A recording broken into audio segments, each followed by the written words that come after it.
Leur histoire est digne d'un conte de fées, du moins en apparence.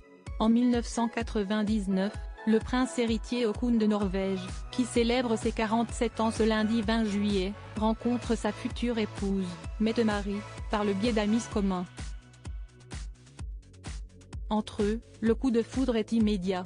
Et si l'annonce de leur mariage, célébré en août 2001, a fait débat, les deux amoureux font fi des médisants. Mariés depuis près de 19 ans, ils sont également les parents de deux enfants, Ingrid Alexandra, 16 ans, et Sverre Magnus, 14 ans. Malgré la belle famille qu'ils ont réussi à construire, une ombre subsiste au tableau. Depuis plusieurs années, la princesse a en effet des soucis de santé réguliers, qui l'ont empêché d'accompagner son mari à plusieurs de ses voyages officiels. Mais de quoi s'agit-il précisément? En octobre 2018 et afin de mettre fin aux fausses rumeurs, la cour royale norvégienne a décidé de lever le voile sur le mal qui ronge Mette-Marit. À l'époque, le palais royal est donc sorti du silence et a annoncé que l'épouse d'Haakon de Norvège souffrait de fibrose pulmonaire chronique, c'est-à-dire d'une inflammation grave des poumons causant des gênes respiratoires, rappelle le site Histoire royale. La princesse héritière a subi un suivi médical approfondi et une forme inhabituelle de fibrose a été détectée dans ses poumons, selon le docteur de la princesse héritière, le professeur Christian Bjoro, pouvait-on lire dans un communiqué officiel. Malheureusement pour la mère d'Ingrid Alexandra et de Sverre Magnus, cette maladie est incurable. Les médicaments ou autres approches thérapeutiques ne permettent hélas pas de soigner le patient. Des conséquences sur sa vie quotidienne. Un an après cette révélation, Mette-Marit avait accepté de se confier sur sa vie avec la maladie, lors d'un voyage qu'elle effectuait avec des journalistes. Je suis plus vite fatiguée qu'avant.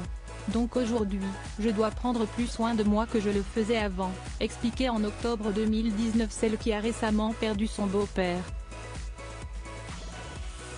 Elle avait également précisé qu'elle suivait un traitement afin de modérer les effets de sa maladie.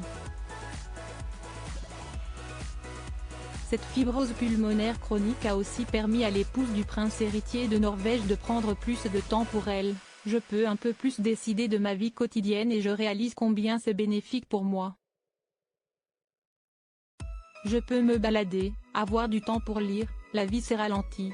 Si sa maladie l'oblige désormais à s'organiser davantage, la belle-fille du roi Harald V et de la reine Sonia n'a jamais envisagé de mettre entre parenthèses ses engagements royaux.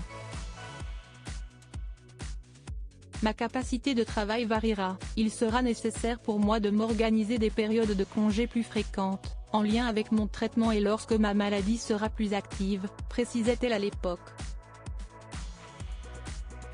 Sa maladie ayant été décelée à un stade précoce, les médecins évoquaient une situation favorable la concernant. Dans cette épreuve, Mette-Marit peut compter sur le soutien sans faille de son mari, mais également de ses enfants qui sont là pour épauler leur mère malade. Dans le livre Haakon, Histoire d'un héritier du trône, paru le 2 novembre dernier, l'époux de Mette-Marit a fait quelques révélations concernant l'évolution de la maladie. Elle s'essouffle lorsqu'elle gravit une petite colline, a expliqué l'héritier de Norvège.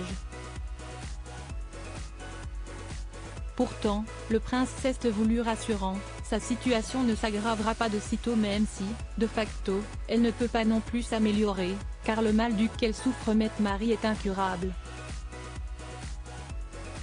Pour gagner du terrain sur la maladie, la princesse prend un traitement visant à ralentir la progression de la fibrose pulmonaire. On ne sait jamais quand ces jours viendront. Cela rend la vie différente de ce qu'elle était à concéder le fils d'Harald V. Crédit photo, Bakkegrid USA.